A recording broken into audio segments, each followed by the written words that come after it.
What's up, friends? Welcome to SPDM TV. My name is Mike, part of the SPDM crew, and I watch a lot of TV. We talk about various TV topics, reviews, a general appreciation of TV past and new. You can follow me on Instagram, Threads, Blue Sky, and serialized at MLHelty2452 to see what all I'm watching. This week, we are going to be talking about The Last of Us, and we're going to be talking about season 1, doing a quick recap of that, give our thoughts on that, as well as talk about The Last of Us, the video game, since my guest today has played the first one and you've played the second one. Is that correct? So, and then we're going to actually talk about some TV news that hit this past week. By the time that we drop this, it might be a week or two old, but we'll still at least get our thoughts out there. So I am here today with frequent collaborator, fellow Civ Pop contributor, and good friend, John Tillyard. John, how's it going? It's going good, man. Pretty tired from work recently, but otherwise it's okay. Watching a lot of TV at the moment, a lot of good stuff out. And I was just talking about this with someone recently. I am making the argument that so far, 4 months into the year, TV is having a much better year than movies. So far, the movies this year have been very up and down. And you ask a lot of people what their favorite movie is from this year, they're going to be like, I don't know, because there's been some stuff that's been good, a lot of stuff that's been okay, and then there's been a lot of stuff that's just there. So, but you ask a lot of people what their favorite TV show is, there's a lot of stuff that's jockeying for that top position. Yeah, in terms of like really good movies so far this year, Black Bag and Companion, that's about it. Yeah. Yeah, a lot of good TV. A lot of, yeah. So, and thankfully, The Last of Us is back just to add on to this embarrassment of riches that television has just given us this year. Because, you know, in the next couple months, we've got we've got The Last of Us season 2, we've got Andor season 2 coming out. So it's just going to continue to just pour on for the good stuff with television. But before we talk about television, we got a bit of television news lately. So I see behind you, and granted, this is an audio-only podcast, that you have a Harry Potter poster behind you. Is that a Marauders map? The Marauders map, yep.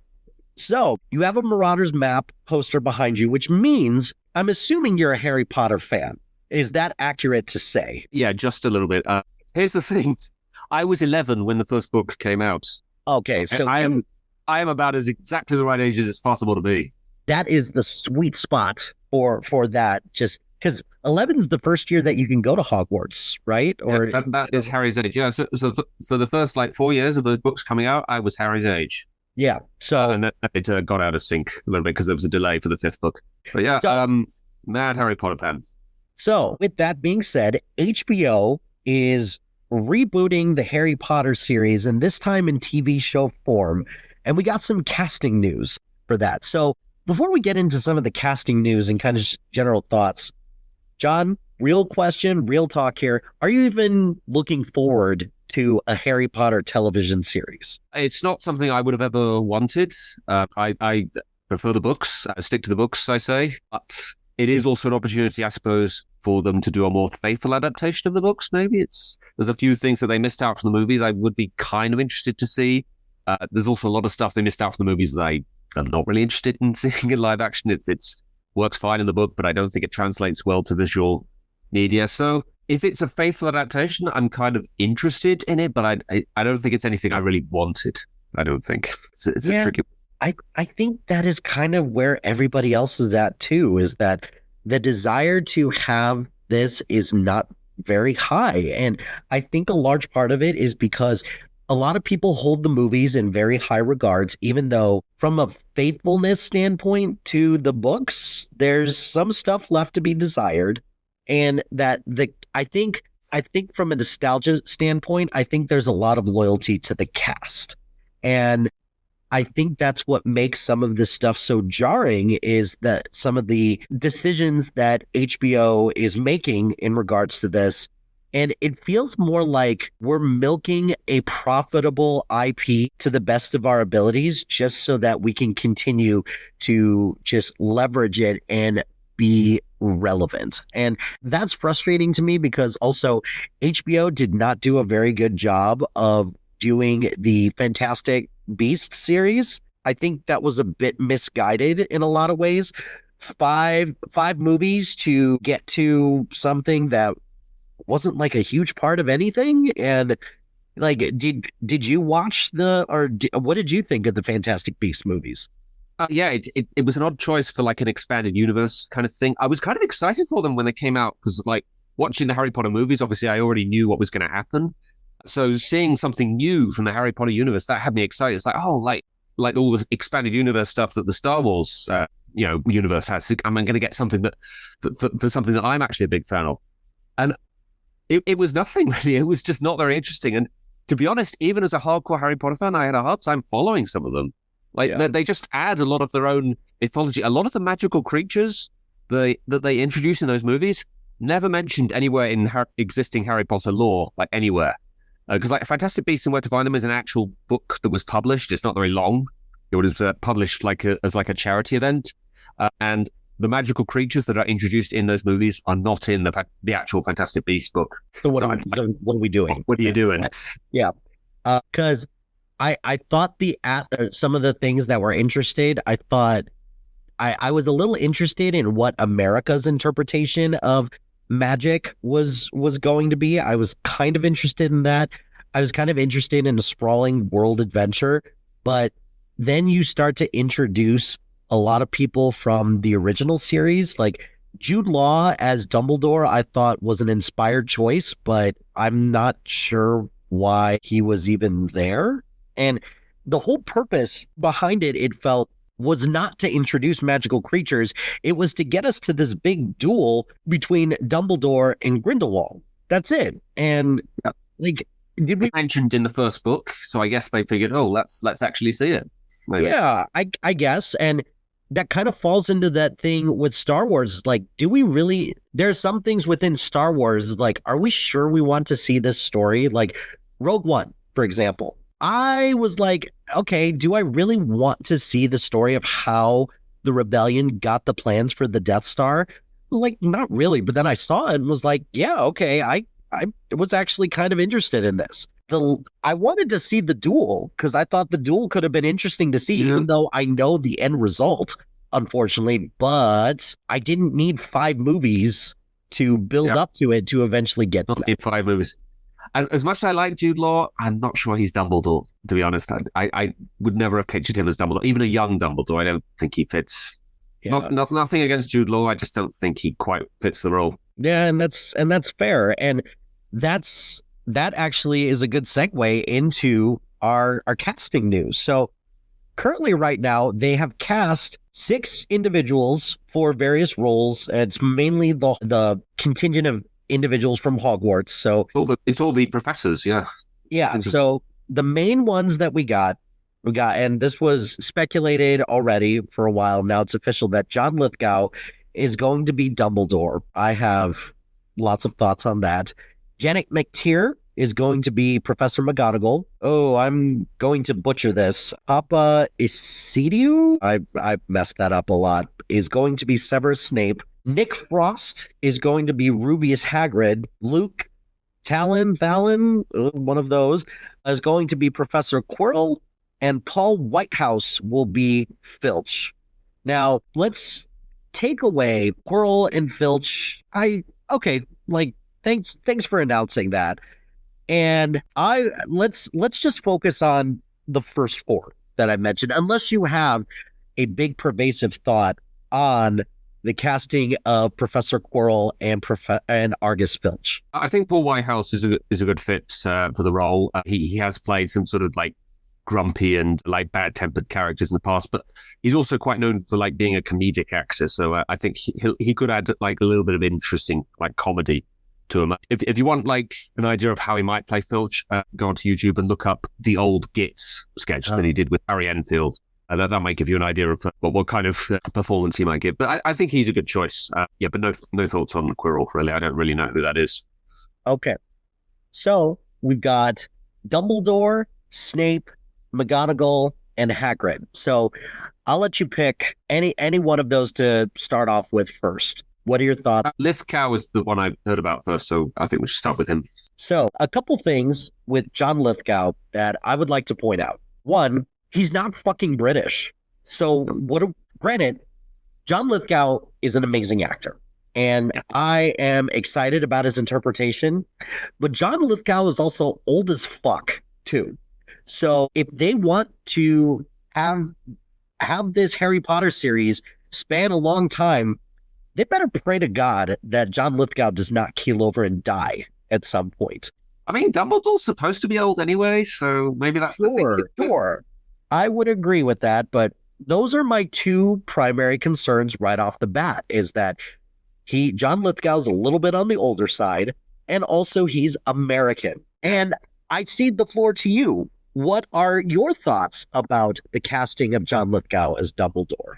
I mean, I've never seen him in anything where he does an English accent, so I'm not sure how he's going to pull that off.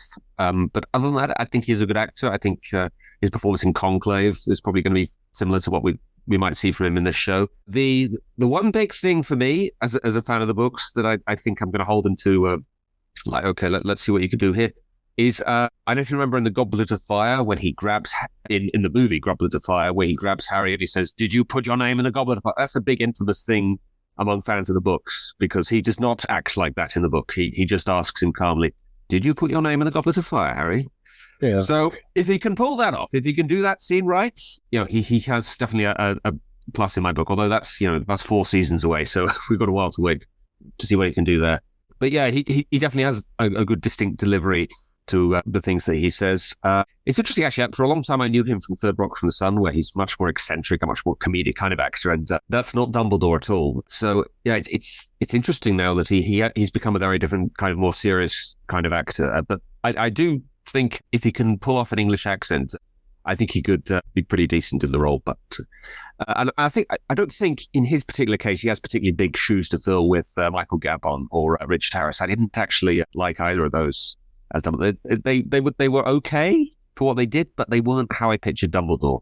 I think John Lithgow has the potential to be more like how I pictured him in the books. So I think for me, the big thing with at least Richard Harris is that I felt like he looked the part. And yes, that's something that I will give him credit for, but Richard Harris felt a little too frail at the time to be Dumbledore.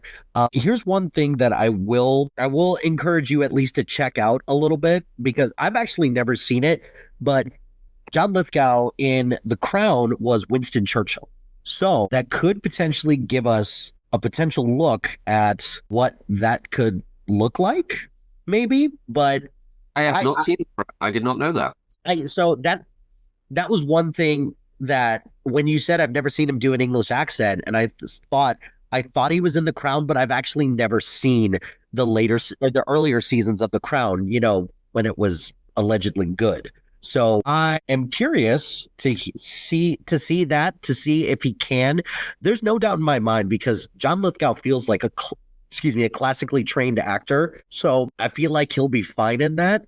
But to do that consistently, I'm a little concerned about that. Okay. And it just feels counterintuitive to what they kind of did with the movies, which I know I need to stop wrapping my head around. The movies and the TV show are going to be different. So I need to stop thinking, oh, we're only casting British individuals in the TV show. But I just feel like that's also a pretty big step away from where we've been before. But yeah, it does sort of lead you to question, was there just no British actor that was good enough? It's a weird one. John Lithgow must have had a hell of an audition, or he must have, knew exactly who to talk to and who to. That thing you always say when you get questionable casting. Maybe they just did an amazing audition, and if they did an amazing audition, then fair enough. So I'll talk very briefly about Hagrid and Nick Frost. I'm in. I think at minimum, I'm just going to be interested to see what Nick Frost is going to be able to do, because he's done comedy, so I'm not worried about that from a Hagrid standpoint. But he's also done work with kids, and he's also done work where he's done a little bit more dramatic stuff. So I think Nick Frost is going to be a perfectly fine choice for Hagrid, but I'll just wait to see what happens. But I don't really have a whole lot of qualms about this. What about you? Yeah, I'm pretty on board with this. I mean, this is one I was very uneasy about because Robbie Coltrane just does it perfectly in the movies. So he does definitely have some big shoes to fill. Yeah. But yeah, Nick Frost absolutely fits for me. I can absolutely picture him as Hagrid. I can see him adding a lot of good comedy to a lot of the good funny moments that he has in the books. I actually can't think of any off the top of my head, but yeah, he definitely like can fulfill like the emotional moments and the comedic moments that Hagrid has with the kids. And I think he has, like you say, he has good chemistry with kids in the past. It also makes me suspect if maybe Simon Pegg is going to show up in this because he always seems to do something with Simon Pegg whenever he's in a lot of things. There's this theory that if Nick Frost or Simon Pegg are in something, the other one is going to show up eventually. So I've just seen maybe. I think that's a fair point, and I'd be looking forward to that. And off the top of your head, what would you want to see Simon Pegg do? Well, who is the right sort of age for Simon Pegg to play now? Yeah, He's got to be getting on a bit in years now. He could be Lupin, actually. that's exactly what I was thinking as well. Lupin feels like a good choice for him, and I feel like Simon Pegg would be able to pull off the werewolf part and look all tired and disheveled. Yeah. As well. And Simon Pegg knows how to reel it in a little bit, so I'd be cool with that. So we'll have to wait and see what happens. Janet McTeer as McGonagall, that's another one. I'm like, okay, like I haven't seen anything that she's in, but I'm okay. You look the part, kind of. So we'll wait and see. Have you seen anything that Janet McTeer has been in? Yeah, filmography. I have seen things that apparently she was in, but I don't remember her being in it. I actually think she looks slightly too young. But maybe that's just because Maggie Smith just looked so old when she was in the role. I don't think they ever specify. I think, no, I tell a lie. They mention in Order of the Phoenix, I think, that she's been working at Hogwarts for about 40 years. I think so. She is kind of old. So maybe she's a little young, but maybe they'll do something to her face to make her look older. I'm not sure. Perhaps they've got to make John Lithgow look a lot older as well. So we'll see about that. All right. No controversy at all about the Snape casting as well, so I'll cede the floor to you about, some of your thoughts about the casting of Snape. So, but before I do that, one thing that I do want to point out is that you mentioned how Robbie Coltrane leaves like a big mark. I think, unfortunately, Alan Rickman also left a pretty big mark on that role as Snape as well. I think that's, that was a big thing. Like when he died, I think that's something that like a lot of people our age, there's a lot of things that you could remember Alan Rickman for, but Snape is pretty high up there. Sheriff of Nottingham and Hans Gruber. Yeah. So two other pretty iconic roles he was in. Yeah. So I'll cede the floor to you first to give some of your thoughts on the casting of Snape. So one of my first thoughts when this show was announced was like, well, whoever they cast as Snape has got some big shoes to fill because Alan Rickman was just perfect. He's iconic in that role. I don't know who this guy is, and I'm sure he's a fine actor, but he is actually described as white in the books. I just double checked that to make sure his skin color, if I mentioned it, it is. He's mentioned as being pale when he's first introduced. So yeah this is an interesting decision. It is an interesting decision because the guy who was cast as Snape is black, and it was a curious choice. So I'm withholding judgment for now, but if they're going for interpretation in the book, this is fairly not what the book says. And this isn't to say that there's anything wrong with that, but I'm just curious as to where this is potentially going to go. Because and if you're going to do that with any of the roles, like do the colorblind casting thing, they're doing it for a character that we're not really supposed to like, or we don't like for a long time in the series. That's interesting. It seems a bit like a bit of a backwards decision. Plus, also the nose as well. Like yes. I like Snape's nose is very distinct, and this guy's very handsome as well. So it's like, what are we doing with this? So I don't know. Like I'm all for colorblind casting, but this feels a little curious, and I'm just wondering, was his audition amazing? Like I don't know. I've never seen anything that this guy is in, so I don't know. Another thing that actually occurs to me is that there's a bit in, I'm trying to remember which book it is now. It's in the film as well. Half-Blood Prince, I think it is. Harry goes into the pensive and he sees his father bullying Snape. Yeah. Now, if he's doing that to a black guy in the show, immediately you're going to say, well, his father was racist. Yeah. It's the obvious interpretation of that scene. Yeah. So lots of questions about that one, and I'm potentially going to want to see something that he's in. I've heard he's in the show Gangs of London, which I've tried watching a zillion times and I've loved it, but I've just never finished it. So I don't know. So I'm a little curious to see what was it about this guy that, you know, they decided to cast him for, dare I say, one of the most pivotal roles in the entire series that is not one of the kids. So I don't know. I'm kind of in the trust the process mode, but that's the one that, along with John Lithgow, that I'm like, really? These guys? Like, but I know for me as a fan, I've just gotta wait and see what their plan is with this, and we'll go from there. But Warner Brothers doesn't exactly build trust with me, especially lately right now. So we'll just have to wait and see, right? Yeah. My long-term thought with this series actually is if it's a success, it's going to lead to other things. Like the reason I have a Marauders poster on my wall, but the specific reason why I went for the Marauders is I want to see them. I want to see a show about them. I want to see like James and Sirius and Lupin and Wormtail hanging out together, like as friends, like at Hogwarts. Just like a sort of 70s Hogwarts or something like that. That would be so cool. I think that would have been a much better idea of something to do, especially considering this is what HBO has been doing a lot lately. They did this with House of the Dragon, or they're doing this a lot with Game of Thrones. Well, not so much HBO, but they're doing this with Dexter. They're doing all of these different spin-offs in the past. And I don't understand why they have to retell the same, or they're doing this with Lord of the Rings as well.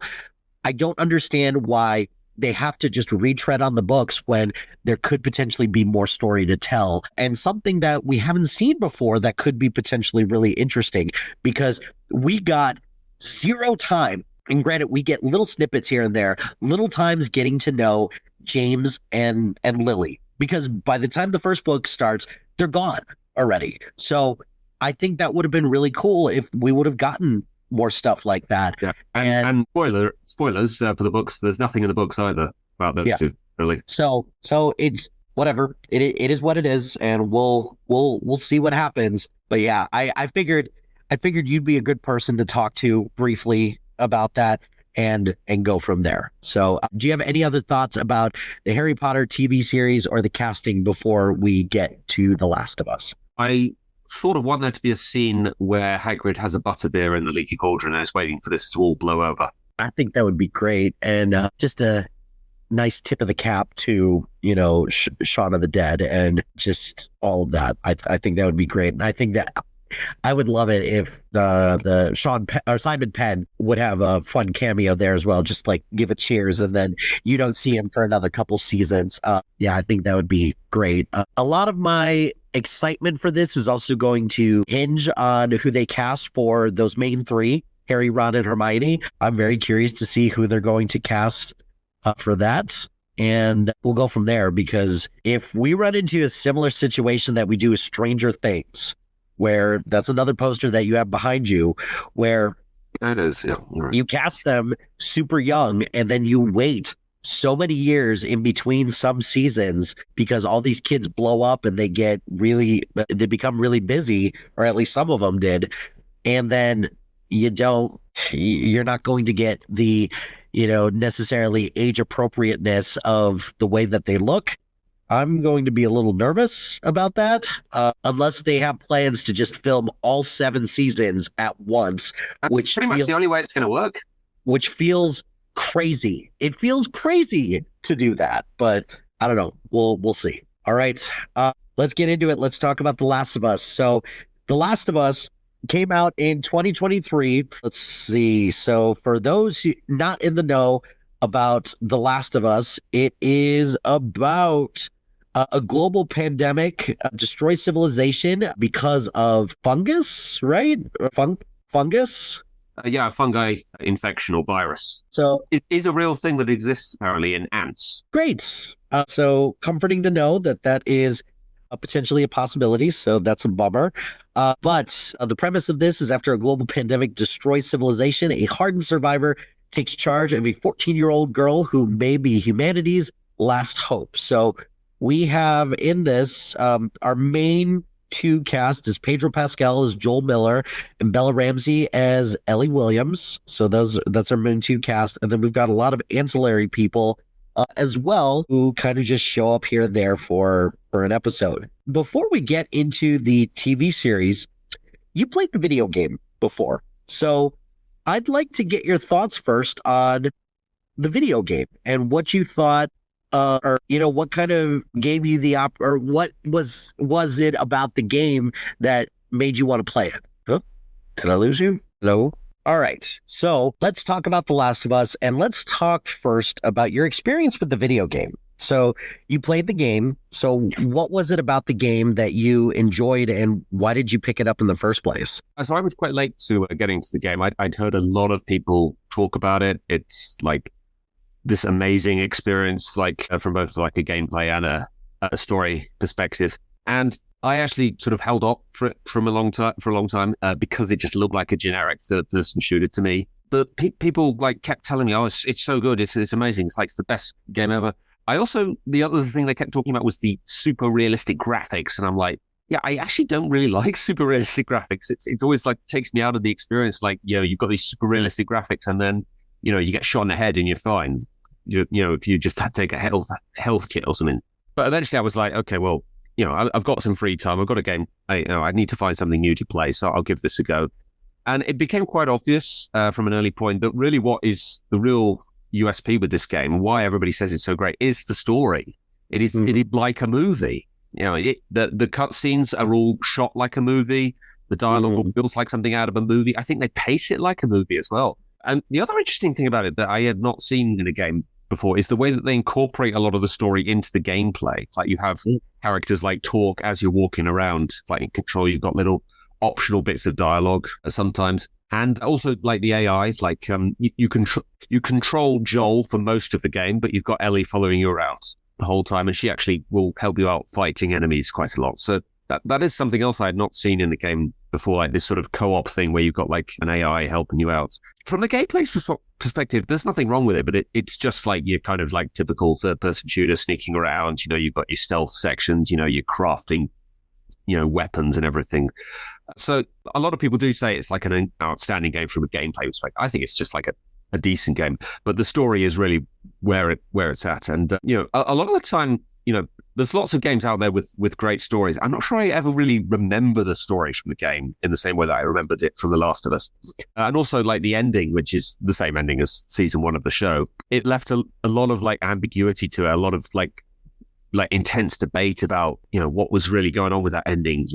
Why did certain characters do the things that they did, and what do other characters think of it? I don't think I've ever really had that kind of thoughts at the end of a game in the same way. And it's such a somber end to a game. Not normally when you complete a game, you're like, yes, there we go. When it's very triumphant. Yeah. Yeah, it's great. But when The Last of Us ends, you're like, so what happens now? Well, what was that? Yeah, that's so weird. And the interesting thing is like the game ends the same way season 1 of the show ends. So you know how the game ends. Have you seen the show? There was no intention to make a second game when they made this game. So that was basically how they were planning on ending things. So it was really like kind of an interesting way. I don't think I'd ever seen that before from a game, like to just end it like that and that, just like have no other story to it. So it left a lot of fans like debating whether or not there should be a sequel. And if there isn't a sequel, what really was the deal with that ending? But yeah, I think once I finished it, I fully understood why everybody loved the game. It was like, there's just no other experience like that from a gameplay and story perspective, the way they intermingle them. Yeah. Just the thoughts in your head about the whole game story when you finished. It's like, I've not had that kind of experience with a game before or since, really, I don't think. And by the time The Last of Us came out, I was already out on console video games. But The Last of Us feels like a video game that I would love, because I was a huge fan of the Resident Evil games. And by no means am I saying that they're the same thing, because they're not, and there's nothing wrong with that. But to me, it's also the game style. I can't do first person shooters to save my life. I'm the guy who is getting caught in the corner trying to figure out how to shoot somebody and gets shot in the head or gets a knife thrown at them because they're like, oh, you're cannon fodder. So I suck at first person shooters. I'm pretty good at third person, shooter or slash 'em up games. And to me, this checks a lot of boxes of things that I was interested in, because one thing that I liked about it was the premise. It felt like it was really fleshed out really well. And there's a lot of things that are intriguing about that.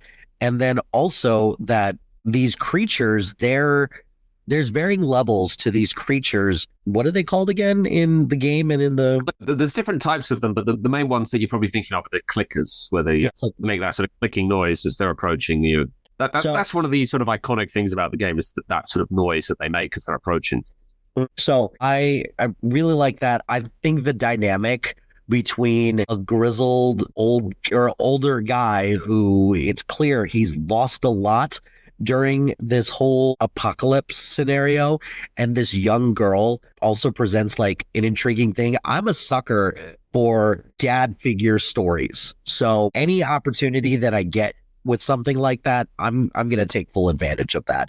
It's one of the reasons why I really enjoyed the fourth Resident Evil game, because the main character kind of becomes a father figure to this kidnapped girl who he feels a sense of duty and responsibility to her. And I really enjoyed that. So there was a lot there that I was intrigued by. And also, truth be told, I recently have been getting into the itch to possibly watch a video game or to play video games again. And The Last of Us is pretty high up there because I'm a PlayStation person through and through. And I feel like that's one that just falls right into this is the type of game that would be probably perfect for someone like me. It's interesting, actually. I just noticed the other day, the PlayStation Store is now offering both games like as a package for I think it was like £95. Nice. That's going to be a lot of gameplay. That's got to be at least 20 hours, I think, to play through both games. Good grief. All right. So as a fan of the game, what was your excitement level or anticipation level for the first season? Because did you play before the show came out or after? Yeah. Okay. I actually played it, I think, at least twice before the show came out. Okay. So what was your anticipation level for the series? Were you excited? Were you a bit nervous? Because before, I would say before The Last of Us, like The Last of Us kind of is one of the shows that shows the model of how, hey, for some of these games, a TV show feels pretty spot on to do as opposed to doing a movie instead. So I guess I'm curious for you, what was your anticipation level for the first season? I thought that there was a lot of the game that was going to translate perfectly to show, because the cutscenes, for example, it's just like a sort of copy and paste thing. Just do the cutscene. And then I think about the gameplay, and there's a lot of sort of periods which are very long, and you obviously have to cut out of a TV show, but there's also not much story to them. You're like sneaking past like bloaters or something. It's like, well, that's not going to be the only thing in the show. But obviously they're going to need to cut stuff out anyway, so that actually fixes itself. But there's also like other bits which are kind of gameplay, but they're also kind of story as well, and I wasn't quite sure how they were going to do that. And I also felt like there's one particular part of the game where I'm thinking, is a TV audience going to buy this? Which is like they're fighting off like hundreds and hundreds of these clickers, like one after the other, which obviously in a game you kind of need that kind of thing, to add to the challenge. It's like, well, that's not going to make much sense in a TV show. I'm sure TV audiences are going to buy that. But obviously what they did is they just didn't have those scenes to quite such an intensity. It's like they only fight like one or two. Yeah. Which may also create a problem. And a lot of people have pointed this out, that the world doesn't look particularly dangerous. There's not enough zombies in there to make them think that, well, is this really like a zombie inhabited world, or is it just like a few of them roaming around? So that was definitely a concern of mine going into the show. But I also was sort of thinking about what are they going to change about Joel and Ellie's relationship, because I think what really makes their relationship work in the game is how long they spend together, and you can see that sort of gradual bond. are you going to be able to do that in a show with like less time? But I thought if anybody could pull it off, it'd be Pedro Pascal and Bella Ramsey, because they work so well together. So Yeah. I definitely was more on board once I'd heard the casting. But the limited time was going to fix a lot of problems, I thought, but it was also going to create problems story-wise, I thought. So for me, a couple things about this was I was excited, but the stigma for me was there about video games being interpreted in film or TV even as well, because video games do not have a good track record on film. They just don't. And that's because there's just not enough time to do all the things that they need to do in order to tell a compelling story, set up the world without having a ton of like previous knowledge and things like that. So I was concerned about that. However, once they said it was going to become a TV show, I was like, okay, I can kind of get on board with that. But the stigma is still there, because by this time we didn't have Fallout. We had like one season of the Halo TV show, which I was not a huge fan of, but We have that League of Legends one. Arcane. Yeah, there was Arcane as well. So it was a bit mixed in terms of how I was feeling about it. Plus also, I thought Bella Ramsey's casting felt pretty spot on. I was a little Pedro Pascal out at that point, because this was around the time that Pedro Pascal was getting to be like peak levels of, okay, this guy is just everywhere right now, because he was in The Mandalorian. He was in this. It had been announced that he was going to be Reed Richards as well. So I was a little nervous about that, but also I didn't play the game. So I was like, I hope that this is not a retread of The Walking Dead, or God forbid, that awful Resident Evil show on Netflix. So I was very curious to see what this was going to be all about and what would make this different. And there was a little bit of anxiety there as well, that have we reached peak saturation of zombies as well as like a main villain? So there was a lot of thoughts in my head. That first trailer, I was very intrigued by, because I was like, okay, this looks great. So we'll see. And also, this to me also represents never judge a showrunner based on some of the previous work that was not well received, because one of the showrunners on this, he was known for like more comedic stuff. So there was that too. So I was nervous about that. But with that being said, what did you think of season 1? If we're using our Sif Pop scale of like it, loved it, hated it, didn't like it, or it was just okay, what did you think of season 1? And also, spoiler talks. It's been out for 2 years. The video game has been out for longer than that. So we're doing full scale spoiler talk on this. But what did you think of season 1, John? I loved it. Yep. Yeah, both as an adaptation in terms of what they adapted from the game and also what they changed. I think I loved pretty much everything about it. I think I can think of one specific episode I wasn't quite so keen on, but otherwise pretty much loved everything about it. Yep, I am right there with you. I loved it. It was one of my favorite series of 2023. The pilot is amazing. It's a great way to set the stage for what this world is going to become, particularly that gut-wrenching opening sequence, which, can you walk me through that? Like, is that how the game starts too, or is the interview in the 60s? Oh no, I'm talking about what happens with Joel. Joel's daughter. Yes, that is indeed how the game begins. That is like the pre-title sequence that just sort of, I think it works as like a great introduction to Joel's character, but it also works as quite a good tutorial. And the interesting thing actually in the game is that for the first like couple of minutes, you actually play as Sarah. So that's not something obviously you can replicate in the show, but it definitely gave you a much bigger emotional connection when Sarah dies. I think you had actually played as that character at the start. Yeah. So I'll kick to you. What was something about season 1 that you enjoyed that you want to give the show props for? So I thought they did a good job of like expanding the world, because a lot of these like scenes of the apocalypse that take place in other parts of the world, they are not in the game. So that was a good little bit of world building. You can't really do that in a game, like just completely leave the character you're playing as. It doesn't really make a lot of sense. But obviously, in a show, you could do that kind of thing. You can just like show that this is happening in other parts of the world, and basically just sort of send the message that they're fucks. There's really nothing they can do except just try and survive. Yeah. At this point. Which is interesting because a lot of the criticism of the lack of zombies is that people are saying, the world does not look dangerous. We're being told that it's dangerous, but you're not really seeing that many zombies around. And I certainly get that from like the perspective of people who played the game, because there are tons of them all over the place in the game. I keep calling them zombies. They're not called zombies in the game, actually. They're called infected. Yeah. And the other interesting thing that they changed in the show, which definitely makes a lot more sense, and it actually doesn't make much sense in the game, so I'd see why they got rid of this. In the game, the infection is also in the air, certain parts. It's like they have this thing called spores, where basically your character just has to put on a mask and not breathe it in. And I guess if you breathe it in, you are infected the same way as if you were bitten. And the writers of the show just quite quickly pointed out that, well, in reality, I think if that was the case, there were just these areas where it's just in the air, everybody would be infected pretty quickly. I think it would all be over.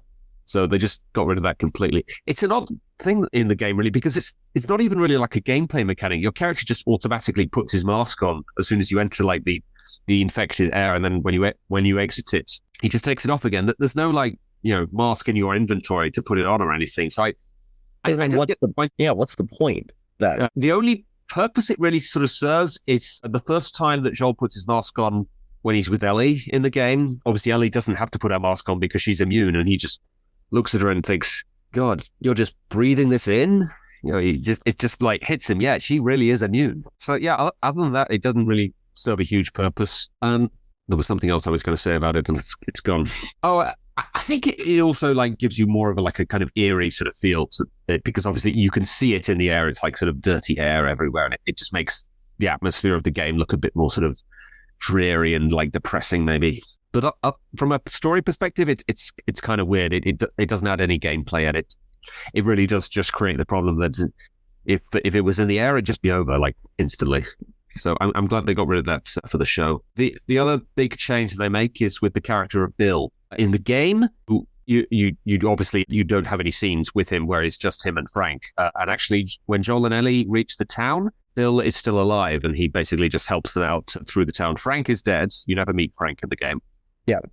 And the interesting thing is actually there's a little optional bit of gameplay where you can pick up a letter from Frank and read it, and basically Frank is telling Bill that he's an asshole and he's always hated him, and you can choose to give it to Bill if you wish and just see what he thinks of it. So it's interesting that they've taken just that little bit of optional gameplay from the game and basically turned it into like a full episode where you actually get to meet Frank. So I do like what they're doing here. I have to think that they're going to do something like that for season 2 as well. Just like take a small detail from the game that maybe players may or not even remember and turn it into like a full narrative. So I do like that they're doing that, and I like that they're also, adapting quite faithfully the big scenes from the game that everybody remembers.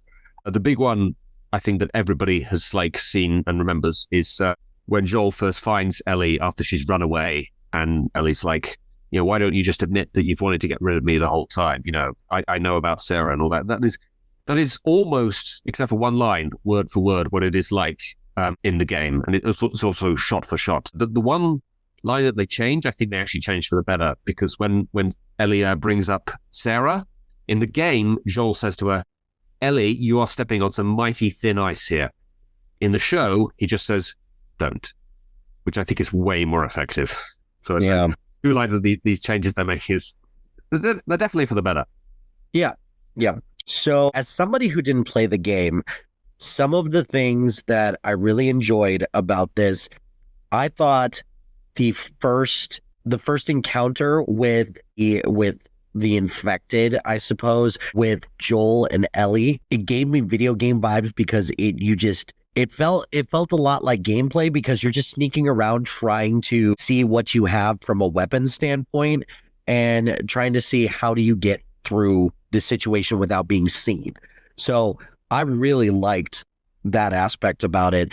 And then I do like how you get the sense that nobody is safe in this world. That's something that I feel like with a lot of characters, they have that plot armor, unfortunately. And right off the bat, you do understand full well that Joel as a character, you know that he's gone through a lot, but seeing what he's experienced, and it is not so much because of the zombies, but it's because of, or infected, I'm sorry, because of people. And that is always the big push and pull when it comes to a lot of these survival shows, is that who's the bigger threat in this? Is it the people, or is it the thing that everybody is running from? And I think that this series, to me at least, balances that pretty well. They do enough to show that the infected, they're extremely dangerous. There's that one episode that it feels super chaotic, and how, there's tons of people, or tons of the only like really big action sequence in the series that does have to do with the infected. I think that's midway through the season, where they all come up from under the ground.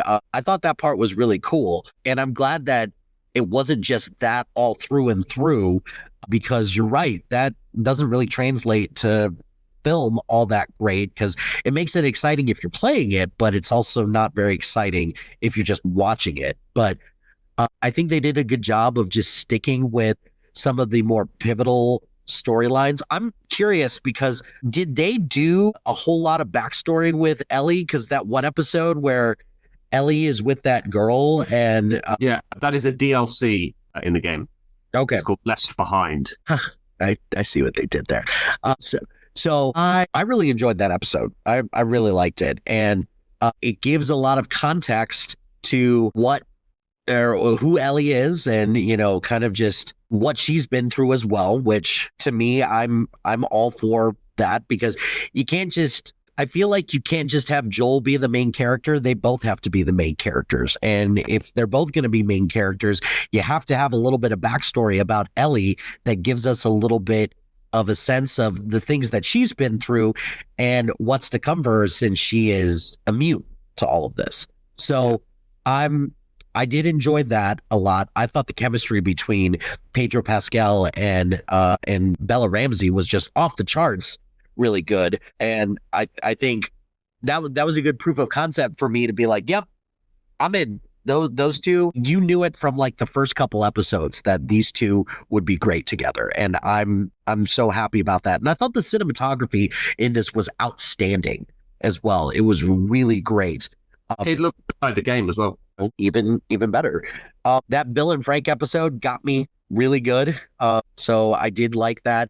I did hear that it wasn't really in the game all that much. So basically, none of it. The game. The character Bill is in the game, and Frank is mentioned, but nothing that you actually see is in the game at all. So that's interesting then, about the choices that they made and to tell this story like that. So I still loved it though. I thought it was really great. And also the ending. I love the ending of this, because like you said with the game, and if what you said is true, that because you say it, that the game ends the same way as the TV show. Exactly the same. You're left with a lot of questions about morality. You have a lot of questions about the choices that people make, and the length that you will go to for someone that you love / care about. So I really like that, because you're right. All the video games I played, the end is like a triumphant thing where, hey, we've defeated the main enemy, when in reality, it's like, oh, this presents a moral conundrum here that is going to blow up at some point. And that to me was fascinating, and something that I really liked. Yeah, definitely liked the way they pulled off the final scene, because that is a really effective. I actually think maybe Ashley Johnson in the game delivers the final couple of lines a little bit better actually than Bella Ramsey. But outside of that, they recreated it perfectly. It's such a powerful moment where you can't quite tell if Joel really believes what he's saying when he says "I swear," and you can't quite tell if Ellie believes him when she says "okay." But it's all there, just leaving you wonder, why did Joel do that? Does Ellie believe him? If she doesn't believe him, why is she staying with him? Yeah, it's really really fascinating. And it really leaves you wondering, like, is that a happy ending or not? Or is that just an ending? It's at this point also, I think you do have to interpret it as it's just an ending, because there are no happy endings in this world right now, because, you can get back to civilization all you want, because The Walking Dead has this conundrum all the time, is that you can try to act as normal as you want, that the world out there doesn't exist the way that it does. At some point, the bill's going to come due, and you're going to have to face this at some point. So I think that's pretty much what the second game is about. Oh, okay. Well, good, comforting to know. That's some of it anyway. But yeah, so I'm excited about that. So was there anything about, because this is something that I'm curious about from your standpoint, is that, was there anything about any of the changes that they made from game to TV show that you weren't a huge fan of? So I forget the woman's name, the other woman that runs like the little sort of like group that sort of tries to have them killed. I forget her name, but I'm pretty sure she's not in the game, or if she is, I don't remember her playing a particularly big role. But that was an odd addition, I thought, because like she makes a lot of odd decisions, and it was weird. I thought also the character Sean in the game is not deaf, which I suppose made for an interesting kind of dynamic between him and Ellie when they're talking. I just kind of wondered, like, was it a change that was needed? I'm not quite sure if I like that change or not, but I don't remember Sean being a particularly pivotal character in terms of like his personality. Certainly his ability to talk wasn't an important thing. So I guess it's a change you can make. It doesn't really change the story. So it just like adds a little bit of extra like visual storytelling to it. Trying to think of other changes they made now. I mean, more colorblind. It doesn't have to be changes, just anything that you're like, yeah, this didn't translate well to TV. And, it is what it is with that. Not everything's going to be perfect. Like Sarah and Tommy's wife, that small colorblind casting, that they done that they weren't black in the game. But that's just like, that's not pivotal to the story that cover. So I guess I can get behind that. One change I did like a small like addition, is you don't actually see Jackson in the game. You see it in the second game, and the Jackson you see in the show looks just like the Jackson that you see in the second game. So I like that they're actually utilizing the fact that the second game was already out by that point. So I thought that was pretty good. Yeah, and I'm trying to think of like the episode where the zombies come out, and you said you liked it from like a zombie apocalypse, fighting zombies the whole time. That actually was the one episode I wasn't so keen on, because I thought there was a lot of dumb decisions made there. Particularly when she's about to kill them, and then she gets distracted by the fact that a hole opens or something. I thought that was kind of weird. But yeah, other than that, I can't think of any like changes they made that I was not a fan of. Another interesting addition, actually, is that the scene where Ellie's mum is giving birth to her, you actually see her, and she's played by the voice actress of Ellie from the game, Ashley Johnson. I did hear about that. I thought that was nice. That was quite clever, Ellie giving birth to Ellie. But we actually get an explanation for basically why Ellie is immune and why it is such like a 1 in a million sort of thing, which is not in the game. So I'd like that. They were just giving like a little bit of extra like information, which is kind of important. And it would have been kind of interesting to know that in the game as well, I thought. So they're taking what they have from the game and they're improving on it.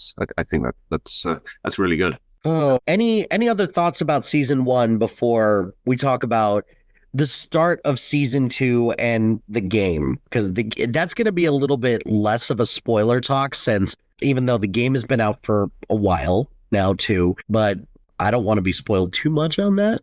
But any other thoughts about season 1 before we move on to kind of some of our thoughts about season 2 and your thoughts about The Last of Us Part 2? Like if I had like a major overall negative about the show, I think I could have just done with a little bit more.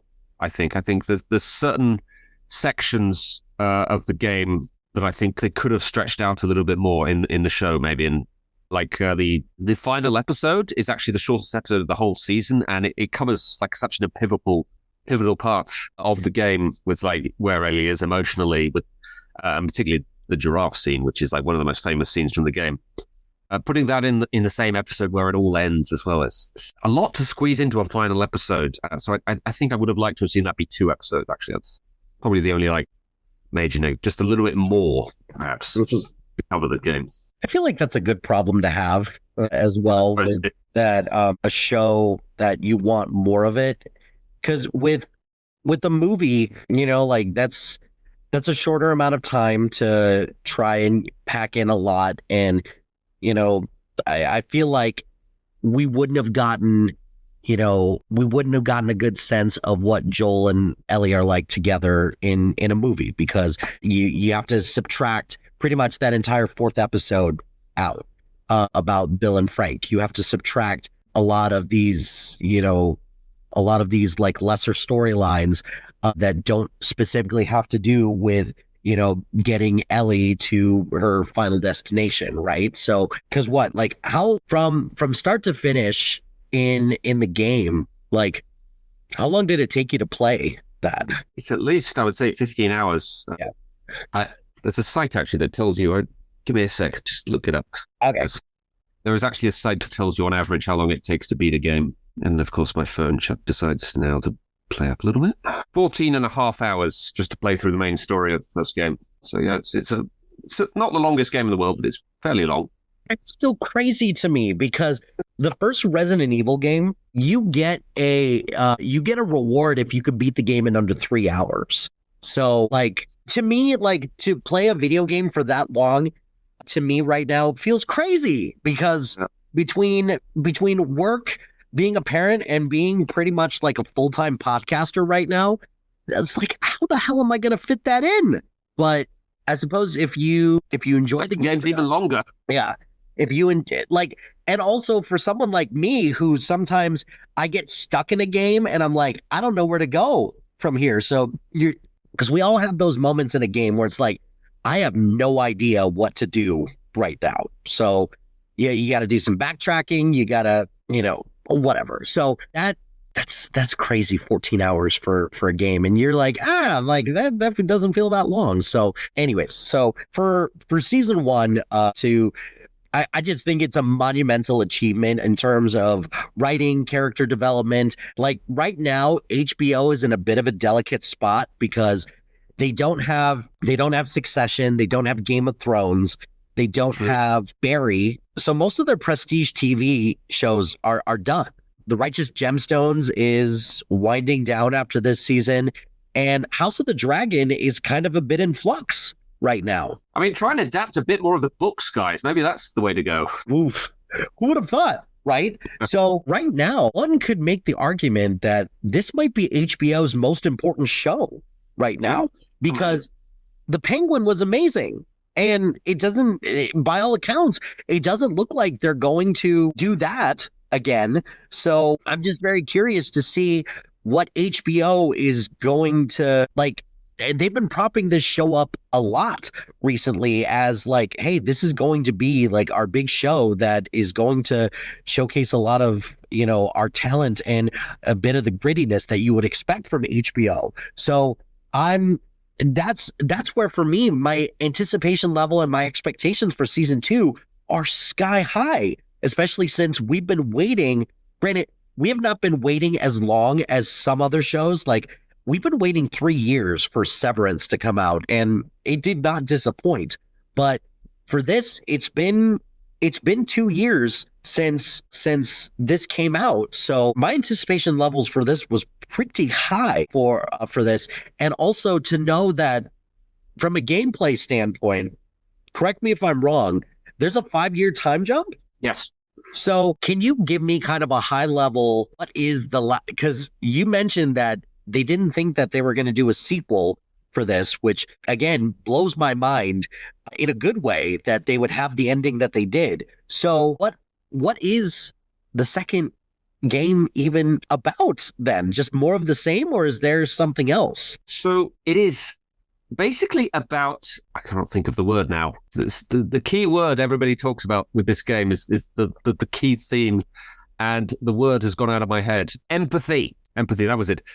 There's a key theme of empathy with this game, which might actually be kind of difficult for them to pull off in the show, because I'm kind of trying to dance around spoilers, but there's a huge moment halfway through the game where you are basically led on to just loathe this particular character. And then suddenly you are playing as them. And you gradually, over the course of the next few hours, you suddenly become much more empathetic towards this character, and you see things much more from their perspective, and you better understand why they have done what they've done. So I'm not sure if they're going to be able to pull that off in the show in quite the same way, because obviously you do not have the element of playing as the character in this. Right. You cannot see things through their eyes in quite the same kind of way. So I'm going to be interested how they pull that off. Are we spoiling the first episode, or are we? Yeah, let's talk about the first episode. Okay, so it looks from just the first episode like they're going to tell the story in much more of a chronological order than they do in the game, because Memento looks pretty easy to follow by comparison to the order they tell things in the second game. Really, chronologically speaking, things are all over the place with the game. So yeah, I think they're going to try, and because that was not well received, I think, by fans. Fans did not like they showed things out of order. So I think they're going to try and fix that problem in the show and tell things in more of a chronological order. There's actually a scene in the first episode of this new season that is right at the end of the second game. Chronologically, it fits in perfectly with where they put it in the show, but it's where you actually see it in the game is right at the end. So that definitely suggests to me that they are going to tell things in more of a chronological order, which I think when I sort of piece it back together in my head of how the story is going to play out, if it's in chronological order, I think that's going to work better as a show, because it's going to be more of a kind of back and forth between Ellie and this other character. Whereas in the game, it's all Ellie and then all this other character, like one after the other. So yeah, that is basically why I'm quite kind of more excited about this second season. The interesting thing about when they announced the second game is a lot of fans weren't very happy. Actually, they felt like they didn't need to make a sequel to that game. That the ending to that game only works if you don't have any more story. Like the ambiguity to, what you're supposed to feel at the end of that. That's lost if you make any more of the story and you make a second game. So I'd be interested to see, like, if people receive the second season of this in the same kind of way, when we kind of knew we were getting a second season when you saw that ending to the first season. But the thought that's gone out of my head, it's gone. Sorry. It's okay. If you remember it, just give it a shout and we'll go back to it. So the first episode of this season, I enjoyed it. It's good to just be back and just kind of set the table again of where we're at. Maybe I'm just happy to have this back, but like, okay, we're talking about a bunch of different things right now, and I just need to see the story unfold a little bit.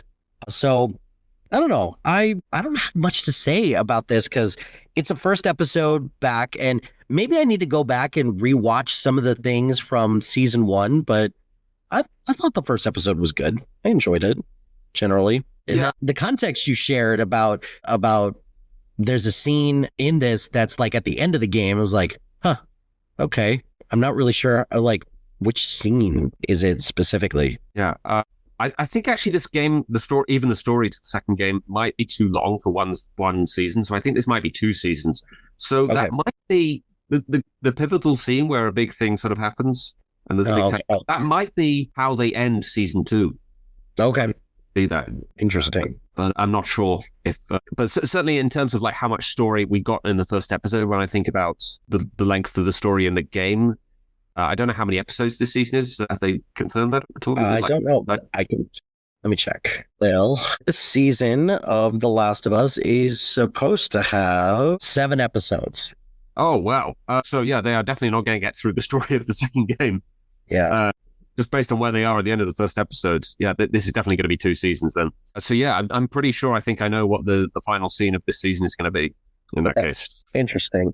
Okay. Which makes you wonder, are they going to tell this in chronological order in that case?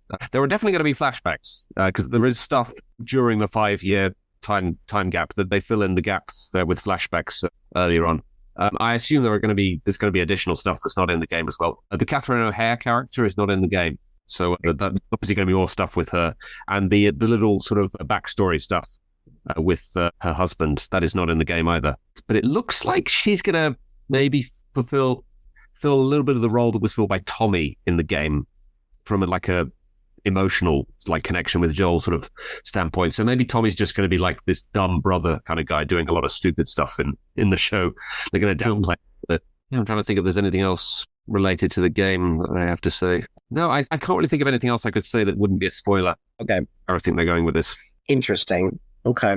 Any other thoughts about The Last of Us or season 2, or like anything in particular that you're looking forward to? Because you and I decided that we'll probably wait until the end of this season to do a recap of this a little bit more. But any other thoughts that you want to share about anything that you're anticipating, or just anything for that matter? Yeah, I'm interested to see how this season ends, and assuming this is 2 seasons, I'm interested to see how they adapt the ending to the second game as well, which obviously will be a while yet. Because I have a lot of thoughts about the ending to that second game, which obviously I cannot get into right now because that's a big spoiler. But yeah, that's and there's actually a scene in the first episode that kind of plays into the ending to the second game. But you don't actually see really what happens in that scene. I think, again, I'm kind of dancing around it. I can't really say anything. I think they cut away so that you don't see like the key exchange. And I think we might see that later on. Okay. It becomes more important because there's a key like detail between Joel, I think, that has not yet been disclosed. That I think we'll probably find out. We'll probably find out before the end of this season, I think. Okay. But yeah, that information makes the ending a lot more interesting, I think. Again, like the end of the first game, it really gets you thinking. Got it. Okay. That's comforting to know. John, anything else you want to talk about before we wrap up? No, I think that's probably it. Cool. So, well, John, as always, glad to have you on. Glad to talk to you about this. You and I have got a bunch of other things that we're planning on talking about, and I'm planning on having you on some of my other podcasts coming up soon. So appreciate getting a chance to talk to you and just continuing to collaborate. So where can the people find you, and do you have anything that you want to plug as of late? Yeah, well, I am on Instagram, Blue Sky, and Threads with the username John and the numbers 86. And I write for Seth Pop. At the time I'm recording, my latest review has been emailed. It's not yet been published, but it's going to be The King of Kings. And then I'm reviewing another video game adaptation, Until Dawn, later on this month. And then next month, it will be the Karate Kid movie. Oh, you got the Karate Kid. That would make a whole lot of sense about that. So check out John's writing, and then check out some of the other stuff that him and I talked about. We did a very deep dive into Cobra Kai that we went through kind of our thoughts on just Cobra Kai beforehand. We talked about all 3 parts of Cobra Kai, just, where that kind of left us. Him and I have talked about his love of football, and then also the Tampa Bay Buccaneers as well. So check out all the other stuff that him and I have talked about, because it's been great getting to talk to you about just a little bit of everything. So looking forward to having you back on to talk about the end of season 2 when that does happen later on in May, and looking forward to chatting with you more soon. Yeah, it's been a pleasure. Cheers.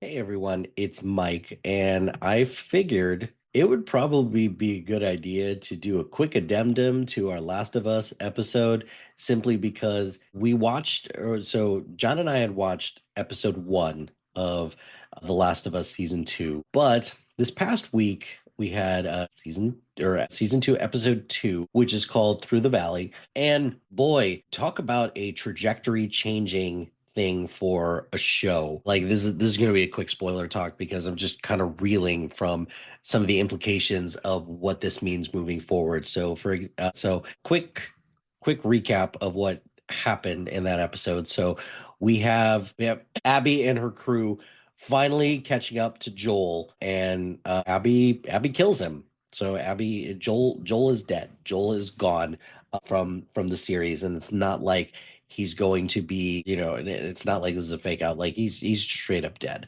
and does it in front of Ellie as well. And this happens in the video game, so it's not like it's a huge spoiler. I think it was a bit shocking that it happened this quickly in the season. It's the second episode of the second season, and I think in the interest of just getting the the main storyline in, I think they just killed Joel and just wanted to try to avoid any spoilers or anticipation, kind of similar to what happened in like Game of Thrones when people were like, oh, the Red Wedding's coming, and so I think like, first of all, it was a brilliantly done episode and just brilliant move on on the showrunner's parts to actually have the guts to kill Joel and Pedro Pascal's character off right off the bat. So because this is all any of us are really talking about right now. So implications of this moving forward, so that our big bad right now is Abby. Like, I think we're all looking at Abby and her crew. So, and by the way, also shout out to Caitlin Deaver, who did just a fantastic job during that part. So I think Abby's going to be our bad guy moving forward, and it's going to take a lot for us audience members who are looking for any shroud of empathy for Abby. It's going to have to take a lot, because even the people in her crew just saw how ruthless that she was when she killed Joel. Was just awful, and to do it in front of Ellie like that as well, that's rough. So there's that. And then the other part of this is that what this means for Ellie moving forward. It's pretty clear that throughout the course of this episode, Ellie's going to have some post-traumatic stress to try and get over exactly what happened. So there's that. I guess the other part to this as well, that I have to give a shout out to Tommy and just everybody at Jackson Hole for holding strong and trying to keep all of the infected at bay. Those action sequences were really awesome, and I do give them a lot of credit for that. I thought a lot of that stuff was really cool. So, episode 2, game-changing episode, one of the best episodes of television, one of the best episodes of television this year. And yeah, I'm very curious to see the implications of this moving forward. I would have anticipated that this scene would have been at the end of the season, but it was kind of interesting that they did it now. But hey, we'll see what happens.